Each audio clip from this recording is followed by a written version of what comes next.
Hi everybody, Scott Teschner here. I'm going to be doing a little some series of videos. I have a lot of questions about maintaining the knives, sharpening them, what I cut on, strops, how to load a strop. So I'm gonna keep these videos pretty short, and they're gonna kind of cover different areas. And so right now I'm gonna cover how to load a strop, how to strop your knife, a head knife and a round knife in particular, and then what I use as a cutting board and what I know other people have used and maybe the pros and cons of it. So right now we're going to start with the strop. These strops are made by Steve Yezik. It's a premium horse butt veg tan from Horween out of Chicago, Illinois. Horse butt is a very dense leather. If you're going to make your own strop, you either want to use horse butt or premium veg tan that's out of the butt or the top of the back that's very dense. If you use softer veg tan, like the belly area, neck, you're going to get, the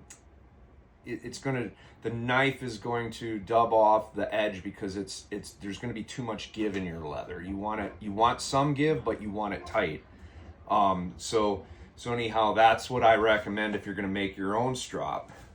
So how I load it, if you use just your regular bar and you go like this, it's pretty clumpy and it doesn't distribute evenly.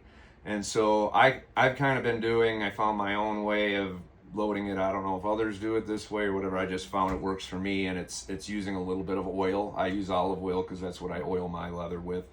The type of oil is not necessarily, doesn't have to be anything in particular, just some oil to help break it down. I use a stout rougher, and I take my bar, and I have this little Tupperware deal, and I just kind of grind and try to powderize it. And so I'll just do that until I have what I think is enough, and it doesn't take a whole lot. And I don't know if you can see that in there, but you know, that's enough to more than load the strop.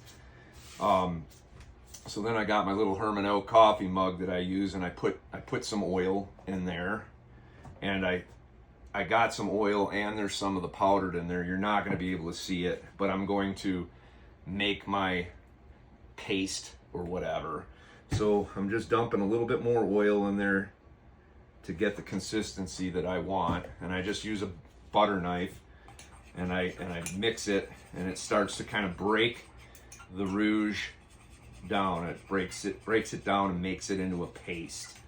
And if you have the paste too thick, it still is kind of hard to distribute it. But if it's too runny, it's hard to like get it coating even.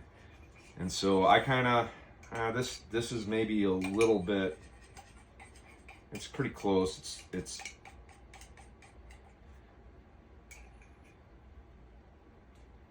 you know, that's kind of what I'm looking for. I'm saying I'm gonna probably go with it and try it. I could add more as if I need to. And so, but what I do like to do is kind of get the pores opened up on the leather. And so I take just a little bit of oil, and just like I'm oiling a project, just get some oil spread out on there so that it opens up the pores of the leather. And as you're working it, it has more of a chance to possibly suck in some of the rouge, the abrasive. So I got that. So now I'm gonna just kind of, you can hopefully see the consistency here. And you know, it's just, I'm dribbling it all across there. All right, so now I'm gonna move this stuff out of the way so hopefully you can see. And you're gonna wanna, don't use any oil that's in, keep your area clean. This stuff will ruin a project if you get it on it. You're not going to get it off your project. So like, don't use stuff that you oil projects with. Use everything that you can clean and get your area free of this stuff, because it will contaminate a leather project. I got this paper under here, but even after I take this off, I'm going to scrub my bench down because I don't want a chance of ruining the project.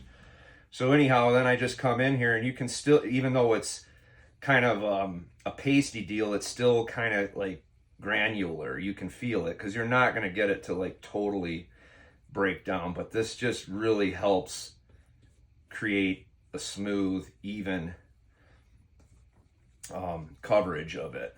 And so I just start at one end and just start in a circular motion with the flat butter knife, just working it in. And when you get it kind of dispersed, and I mean, you're going to have some spots where you might see, you know, leather underneath it, you know, or whatever, but that's not really crucial, you know, because as you use this, and it will get better. So this is just mainly to help ease the coverage of the strop.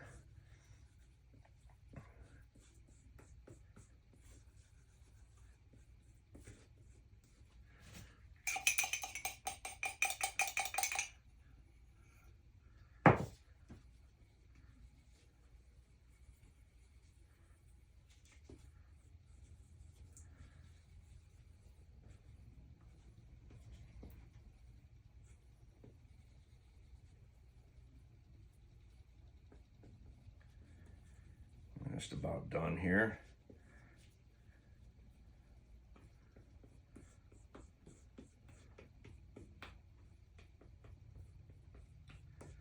And so this is good enough for me. I don't have to work this in anymore. Just clean up where it got on the side of your board so you don't put a mess everywhere else. So I'm fine with this. This will, you know, I probably would not use this strop for 24 hours to let the oil all pull in to the leather and leave the residue, the film of the rouge on the top. And here's what it looks like after, you know, a day of drying back. So this strop is ready to use. So now that I got how to load your strop, and green is what I use for everyday stropping, and a gray or a brown is what I use when the green is no longer bringing the edge back. Gray is more aggressive, and so it'll remove more steel. So on my knives, I have a convex grind, and so there's really no flat spot in the taper. It's just constantly dropping off.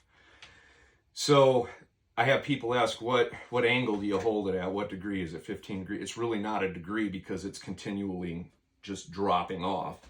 And what I see with a lot of people when I get knives back to sharpen up, they're honing it or they're sharpening it like they would a hunting knife or a cutting, you know, a cutlery in your kitchen where you're just working the edge. And so they tend to hold it up pretty high and then just work on that edge because they think that's the only part that needs to be sharp.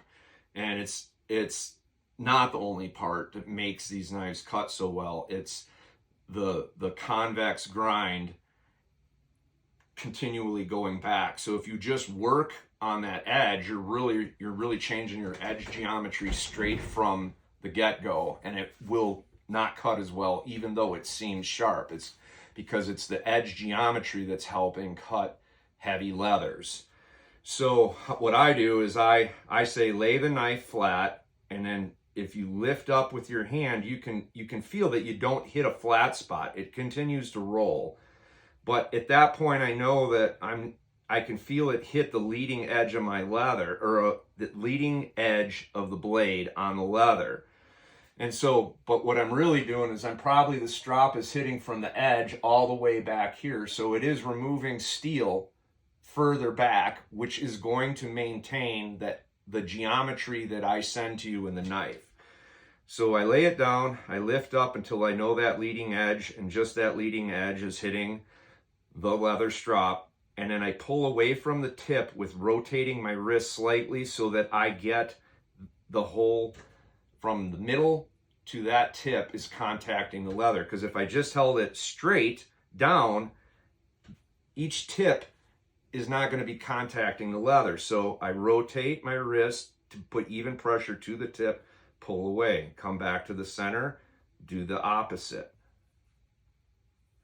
So it's pretty much that simple. And you don't have to, you just don't want to be lifting too hard. There's no real big scientific thing about this. So that's plenty. You know, you come to the other side, push down, push toward the tip you're pulling away from, and a few swipes and you're back to work. And that way you're removing steel evenly across the board, which is going to maintain your edge geometry for the longest life that it can. We'll go into more on sharpening in later videos, but I just wanted to show you my techniques for loading and for how I handle a round or a head knife when stropping.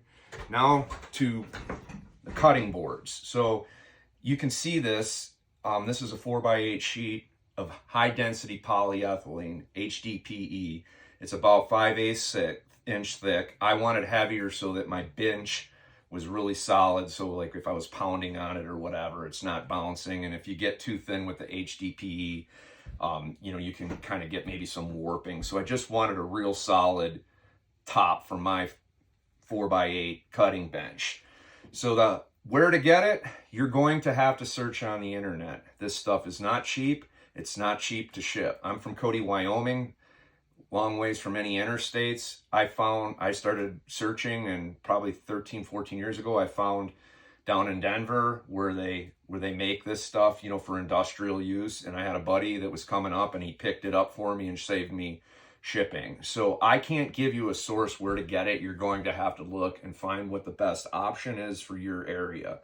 The industrial high density polyethylene is much different than a high density polyethylene board that you buy at Walmart. Not the same quality. They're very soft, the ones that you can buy like at a Walmart or whatever. This is much harder. Your knife does not dig in as easily. This is the only thing that I can recommend. I have never cut on self-healing mats, and I've cut on some masonite. It's pretty hard on your knives though, and it really chips up and makes it hard for cutting. I know guys that cut on some softer wood tops. I don't have any experience into that. I would have to think that you got to be very careful with your knife digging into the board. But again, I don't have experience with those, so I can't say anything for it. With this high density polyethylene, you still have to be aware that your knife doesn't need as much downward force as it does forward to just cut through your project. When you're using the tips that are thinner, you can still go through your project and dig into this high density polyethylene and twist and break your tip off. I'm aware of what's underneath there, and as soon as I cut through my leather, I know where my tip is or I know where my blade is, and I stop pushing down and I push forward. That's going to be the key to smooth cuts. Otherwise, it just feels like your knife is dull and you can't get it to go through the material. So you have to develop the skill of knowing where your blade is and what you're doing. And it's just going to take time. So I think that about sums it up for this video. I'm going to go into more depth on types of grinds, what you may need to do once rouge, gray rouge, you know, because I mean, at some point, you know, your knives wear, they need to be reestablished, the edge geometry. I can show you some things to do yourself by hand, or, you know, you can send it back to me. It's just sometimes when they get bad, it's very, very hard without equipment to easily get your knife back in working order. It's not uncommon when a knife needs to be reworked for by hand, a 4-hour job. So, but we'll go into more detail later on with that. I just wanted to get this video done to show what I cut on, how I load my strops, how I strop, and what I recommend maintaining your knives for the longest period of time before it needs a major overhaul. And I would not recommend going to buffers. And I can recommend that because back in the day, I used the buffers too. And it makes, you go to the buffer and you're like, wow, it's so sharp. But that buffer is moving so fast, it's removing so much more metal than needs to be. And if you're not doing the techniques properly, you're going to more than likely dub your edge and shorten its life dramatically. So you don't really need these buffers. You just need these strops. You need to have them on your bench when you're cutting and go to them so that you're extending the life of your edge. I like strops that do not have a leather bottom with rouge on it because I don't want it getting on my work area. But if you like a strop that's two-sided where you got green and gray on one side, just be aware, put something underneath it, because when it gets on your cutting board and then you rub your leather in it, you're never going to get that stuff out of your project. So that's just something to be aware of. So anyhow, I hope this helps. I'm going to try to do some more videos and get them out in a timely order. But this is what I have now, and I hope it helps you guys. Thank you.